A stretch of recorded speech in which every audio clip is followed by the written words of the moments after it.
Stage 4 మోకాళ్ల అరుగుదలకి నొప్పి లేకుండా కీళ్ల మార్పిడి ఆపరేషన్ చేయబడును. Doctor Ramesh Gajula, endoscopic spine ortho surgeon and pain physician, Panacea spine pain ortho and sleep centre, Uppal, Hyderabad. NDA ప్రభుత్వం ఏర్పడి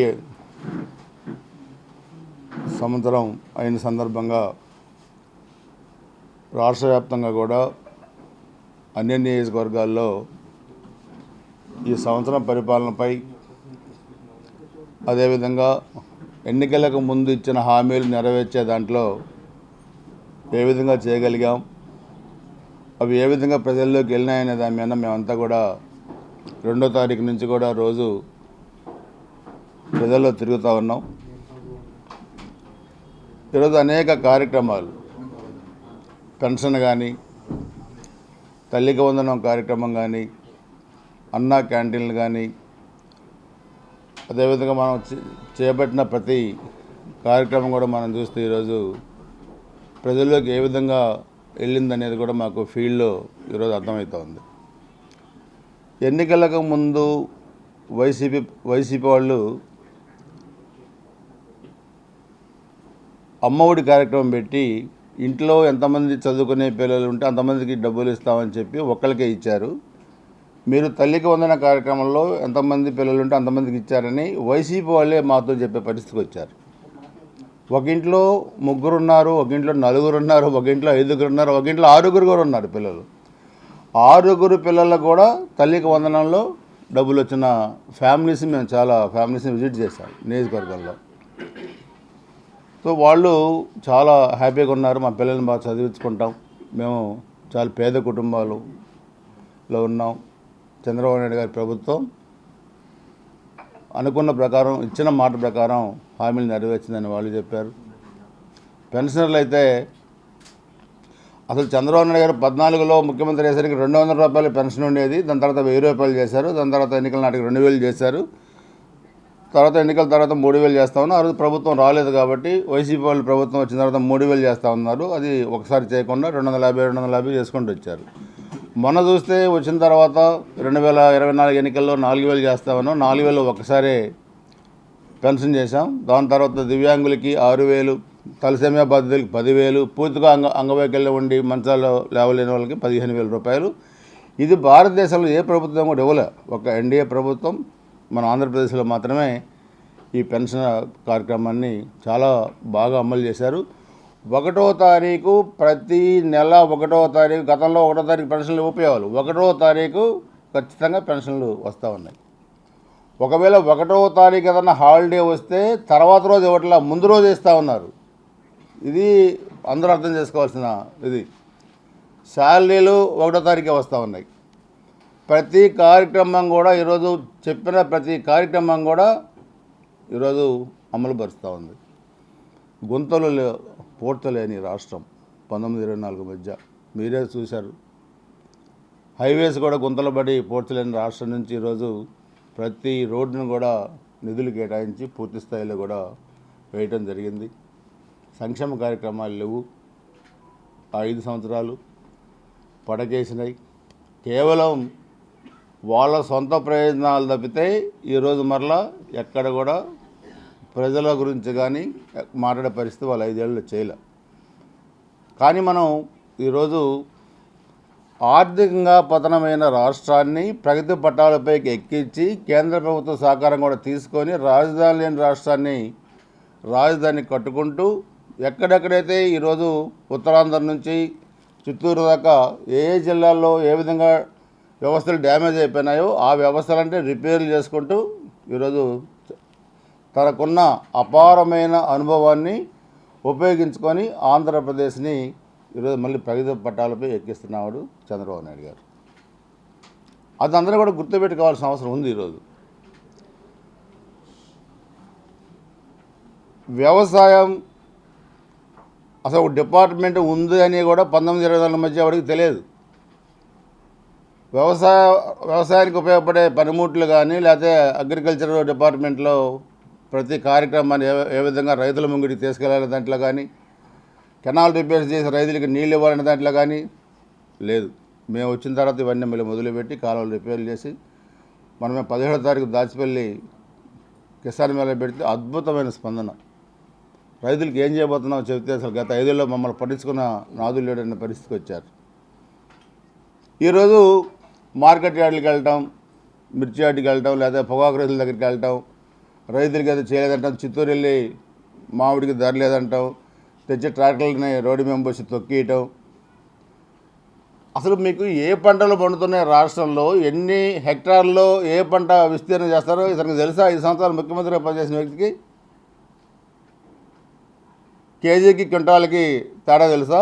క్వింటాల్కి టన్నుకి తేడా తెలుసా? ఇతనికి ఏం చేయలేదు మాట్లాడుతున్నాడు. నీకేం తెలుసు? 19-20 మధ్య నీకు గంజాయి సాగు తప్పితే వ్యవసాయం సాగు నీకేమైనా తెలుసా అని అడుగుతున్నాను జగన్మోహన్ రెడ్డిని. గంజాయి సాగు మాత్రం నీకు తెలుసు, ఏం తెలియదు.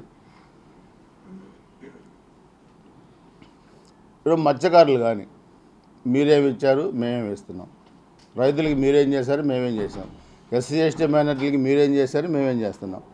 ఇవన్నీ కూడా ఒకసారి చూస్తే కడుపు మంటగా తయారైపోయింది జగన్మోహన్ రెడ్డి అనే కంపెనీకి. మొన్న ప్రెస్ మీట్లో అంటాడు,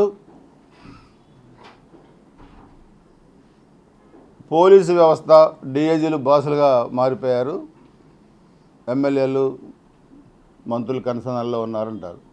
పోలీసు వ్యవస్థ నాశనం చేసింది ఎవరు? 2004-09 మీ నాన్న అధికారిని అడ్డం పెట్టుకొని ఐఏఎస్లు ఐపీఎస్ల మంత్రుల్ని జైలుకి పంపించింది ఎవరు? 19-24 మధ్య పోలీసు వ్యవస్థను భ్రష్టు పట్టించింది ఎవరు? ఎవరు పోయారు ఈరోజు జైలుకి? ఇంటెలిజెన్స్ చీఫ్ మీ గవర్నమెంట్లో రామాంజలి ఎందుకు వెళ్ళాడు జైలుకి? మీ ప్రిన్సిపల్ సెక్రటరీ ధనంజయ రెడ్డి ఎందుకు వెళ్ళాడు జైలుకి? ఈరోజు 10 మంది ఐపీఎస్ ఆఫీసర్లు నీ వల్ల నిర్వాహకం వల్ల కేసులు ఎదుర్కొని మూలం కూర్చున్నారు. ఎందుకు కూర్చున్నారు? ఆంధ్రప్రదేశ్లో పోలీసు వ్యవస్థ ఒకప్పుడు చాలా నెంబర్ 1గా ఉండేది. మీరు దాన్ని భ్రష్టు పట్టించి మరలా ఈరోజు తిరిగి మా మీద మాట్లాడే పరిస్థితికి వచ్చారు. ఎవరు జైలుకి పంపించారు? చంద్రబాబు నాయుడు గారు 95లో ముఖ్యమంత్రి అయిన దగ్గర నుంచి ఈసారి 4వ ముఖ్యమంత్రి. ఎవరన్నా మా ప్రభుత్వంలో ఏ అధికారాన్ని జైలుకి పోయాడా? మేము ఎక్కడ తప్పులు చేసామా? అది మాట్లాడతారు. మొన్న రెంటపాళ్ళు వచ్చారు. ఇక్కడి నుంచి గుంటూరు నుంచి వెళ్తూ ఉంటే ఆ కాన్వాయ్ అనుమతి లేని వెహికల్స్ అన్నీ అక్కడ రావటం, తను సింగయ్య అని ఒక దళితుడు చనిపోవటం, అది కూడా కనీసం కారు ఆపకుండా అతను హాస్పిటల్ కూడా వెళ్ళే పరిస్థితి. పరామర్శకు పోయింది. ఎవరిని పరామర్శించడానికి వెళ్ళారు? నువ్వు మరలా ముఖ్యమంత్రి అవుతావని చెప్పి బెట్టింగుల్లో డబ్బులు పెట్టి నష్టపోయిన వ్యక్తిని పరామర్శించడానికి వెళ్ళావు నువ్వు. ఆ రోజు రైతుని కాదు నువ్వు వెళ్ళేది పరామర్శించడానికి. అక్కడ సత్తెనపల్లి ఒకరు చనిపోయారు, అంబులెన్స్లో ఒకరు చనిపోయారు, 3 మృతికి కారకుడయ్యాడు. కనీసం దాని మీద పరామర్శ లేదు. తెనాలి ఎందుకు వెళ్ళావు? గంజాయి బ్యాచ్ని పరామర్శించడానికి తెనాలి వెళ్ళావు. చిత్తూరు ఎందుకు వెళ్ళావు? పరామర్శల పేరుతో రాజకీయం చేయడానికి చిత్తూరు వెళ్ళావు. లేకపోతే గుంటూరు మిర్చి యార్డు తెలుసు, మీరేం చేశారో మేమేం చేసాము. తగలబెట్టని తెలుసు మీకు మిర్చి యార్డులు, లేదా మిర్చి టిక్కీలు దొంగతనం చేసి తీసుకెళ్ళడం తెలుసు. కానీ రైతులకి ఏం చేయాలో తెలియని పరిస్థితి ఈరోజు మీ ప్రభుత్వంలో ఉంది. రైతులకి ఏం చేయాలో తెలిసే పరిస్థితి మా ప్రభుత్వంలో ఉంది. ఇది కూడా మీరు అర్థం చేసుకోవాలి. వైసీపీ నాయకులు మాట్లాడే విధానం నేను గమనించాను. ఎవరైనా ప్రతిపక్షంలో ఉన్నోళ్ళు ప్రభుత్వానికి సలహాలు సూచనలు ఇచ్చి, ఇదిగో మీ ప్రభుత్వం ఇంకా ఇలా చేస్తే బాగుంటుంది, ఇలా చేయండి అని చెప్పగలిగే ప్రతిపక్షాలు మేము చూసాం. కానీ 30 ఏళ్ళ రాజకీయాల్లో 151 సీట్ల నుంచి 11 సీట్లు ఎందుకు వచ్చినాయి అని ఆలోచించకుండా ఇంకా మేము రప్ప నరుకుతాం, మేము అది చేస్తాం, మా గవర్నమెంట్ వస్తే పోలీసు అధికారులను బట్టలప్పదీసి రోడ్డు మీద నిలబెడతాం, సప్త సముద్రాల అవతలన్నా తీసుకొస్తాం అంటే ఇంకా మీరు కళ్ళగంటున్నారు అధికారులకు వస్తామని. వైనాట్ 175 నుంచి ఎందుకు 11కి వచ్చారు? 150 11 ఎందుకని మీకు అంత మాత్రం ఇంగిత జ్ఞానం లేదా? బుద్ధి లేదా మీకు? ఎందుకు జరిగిందో మీకు తెలుసు కదా. అయినా మీలో మార్పు రాలా. మీరు ఒక రాక్షసుల్లాగా పశువులాగా ప్రవర్తించే పరిస్థితిలో ఈరోజు కూడా ఉన్నారు. ఇంకా కళ్ళగంటున్నారు మేము వస్తాం అధికారులకని. మద్యపాన నిషేధం చేస్తామన్నారు. మద్యం అమ్మే దాంట్లో లెక్కలు లేకుండా డబ్బులు తీసుకొని ట్రక్కుల్లో తరలించారు. మొత్తం ఈరోజు తేల్చారు ఎక్కడెక్కడ ఎన్ని ట్రక్కుల్లో తరలించారు, ఎన్ని వేల కోట్లు తరలించారని. దాంట్లో నేను ఎంపీ మిథున్ రెడ్డిని అరెస్ట్ చేశారు. జగన్మోహన్ రెడ్డికి ఎంత డబ్బులు పోయినాయి అనేది కూడా సిట్టు తెలుస్తూ ఉంది. ఎంతమంది ఇంటి పాపం కదా. ఒక విషపు రంగు నీళ్లు అమ్మి డబ్బులు సంపాదించడమే కాకుండా లక్షలాది మంది మరణానికి కారకులైన మీరు మాట్లాడే హక్కు మీకుందని అడుగుతున్నాను. మీకు చేసిన తప్పులు కప్పిపుచ్చుకోవడానికి రోజు రోజుకి మీడియాలో వీళ్ళ అరెస్టు, వాళ్ళ అరెస్టు, ఈ కుంభకోణం బయటకు వస్తుంది, ఆ కుంభకోణం బయటకు వస్తుందని వస్తూ ఉంటే దాన్ని డైవర్షన్ పాలిటిక్స్ చేయడానికి చంద్రబాబు నాయుడు గారి మీద మాట్లాడతారు. 3.5 ఏళ్ళలో ఎగిరిపోతాడని. పవన్ కళ్యాణ్ గారు ఏమైనా మాట్లాడతారు. భారతీయ జనతా పార్టీ నాయకుల మీద మాట్లాడతారు. అసభ్యకరమైన పదజాలం. ఏంటి ఎగిరిపోవటం ఏంటి? మీరు భాష ఏంటి? ఇప్పుడు ఈరోజు జాతీయ స్థాయిలో ఏ పొలిటీషియన్కి లేనటువంటి పేరు ప్రఖ్యాతులు చంద్రబాబు నాయుడు గారికి ఉన్నాయి. ఒక భారతదేశంలో కాదు, ప్రపంచ దేశాల్లో కూడా ఉన్నాయి. ఒక జాతీయ నాయకుడిగా ఎలా ఉంటే ఆ స్థాయిలో ప్రపంచ దేశాలకు పేరుంది.